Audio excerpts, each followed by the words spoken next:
Obecné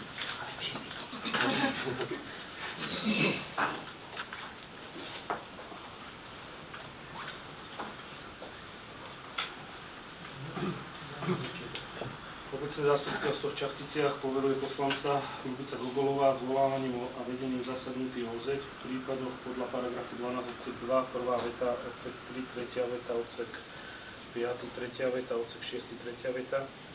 Zákon číslo 369/1990 zbierky o obecnom zriadení zmeny neskorších predpisov. Môžem dať hlasovať žiadne pripomienky? Takže kto je za daný návrh? Zdržal sa hlasovania?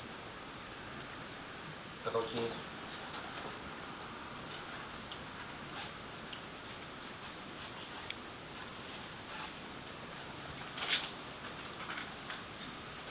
Ďalšie uznesenie to sme vynechali po návrhu komisiu overovateľov, že nevolíte komisie.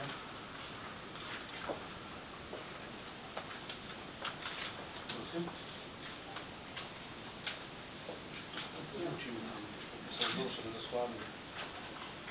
Obecnú radu budeme dávať hlasovať? Takže vylúčil Takže sme to vylúčili z programu? Vylúčili sme to z programu. Áno. To už sa hlasovalo. Takže ďalší bod je plat starostu.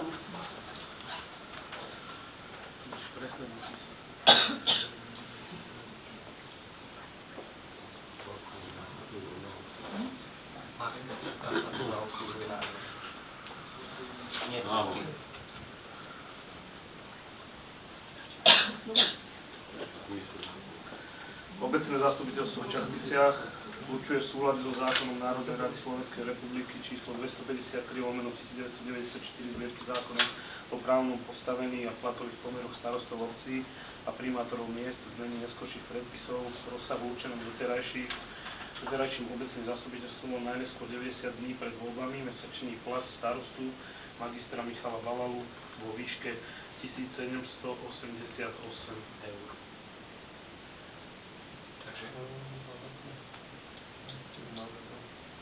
Takže dávam hlasovať v tomto návrhu. Kto je za? Proti? Zdržal sa?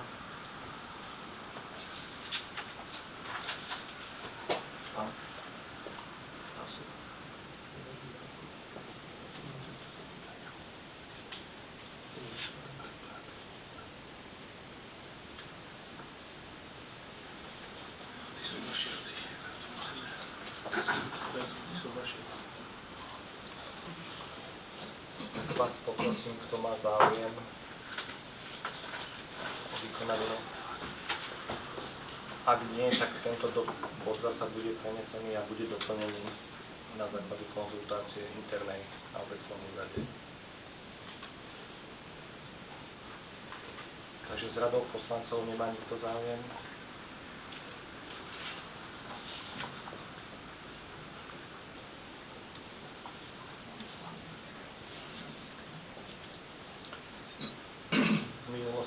Poslanec, ktorý sa realizoval.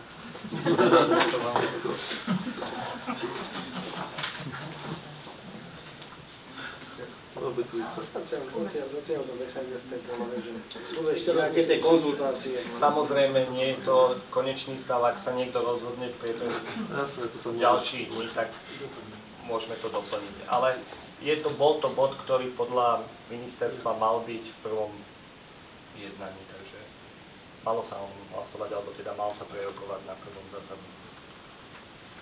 Je to tak.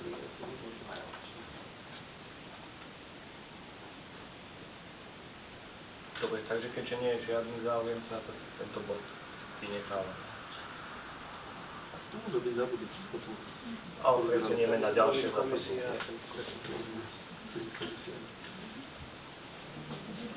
Takže tým pádom sme naplnili všetky body zasadnutia. Nech sa má samozrejme diskusia, tá je na záver, tým, že vyzývam poslancov, ak majú nejaké príspevky do diskusie, nech sa páči.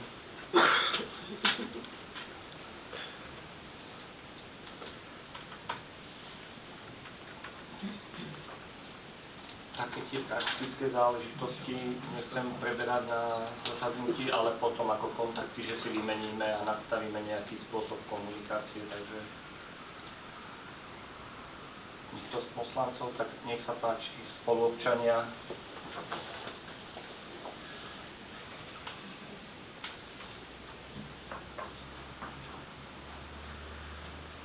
Tak my by sme vám, hádam, len chceli popriať, aby sa vám darilo v tej práci, aby ste boli ešte lepšie, ako to bolo doteraz, aby ste boli pružnejší, ako to bolo doteraz, aby ste nenavrhovali a potom zabudli schváliť. Čiže, aby to išlo tak, jak si to naplánujete. Nech sa vám darí, nech ste zdraví a všetko bude fajn. Ďakujeme veľmi pekne.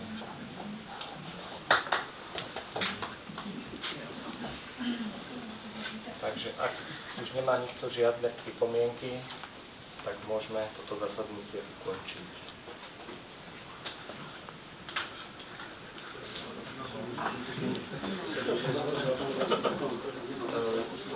Ale dokončím nášho programu a tieto záležitosti. Tak, nech sa páči, ponúknite sa, aby som poslancov teda ešte poprosil, aby zostali a dohodneme tie operatívne záležitosti, ktoré potrebujeme prejsť. Pretože možná informácia pre občanov, budeme sa snažiť ešte nájsť termín, aby sme schválili rozpočet na budúci rok, ktorý zatiaľ nemáme schválený. Takže behom zajtrajšieho dňa určite vyjde oznam, že sa spoločne dohodneme na dátume, kedy dokážeme sa stretnúť a schváliť také najväčšie veci, ktoré nás tlačia a sú potrebné pre obec. Potrebné asi aj rozposlať, lebo 5 ľudia určite nemajú. Samozrejme.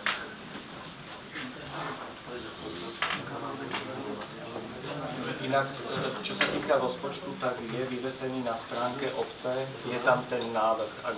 Aby ste nečakali na papierovú formu, to by som aj chcel prísť osobne, že či je potrebné hlavne novým poslancom dávať aj papierová forma, alebo by stačila len elektronická. Prosím, keby to hodí do spavu, čo to zabudeš to prečítať. Môžeme sa aj dohodnúť na spôsobe, že každú informáciu len jedným slovom a obratom môžeme potvrdzovať, že áno, prijal som alebo jedným slovom lokál, alebo keď nedostaneme odpoveď, tak budeme sa snažiť kontaktovať.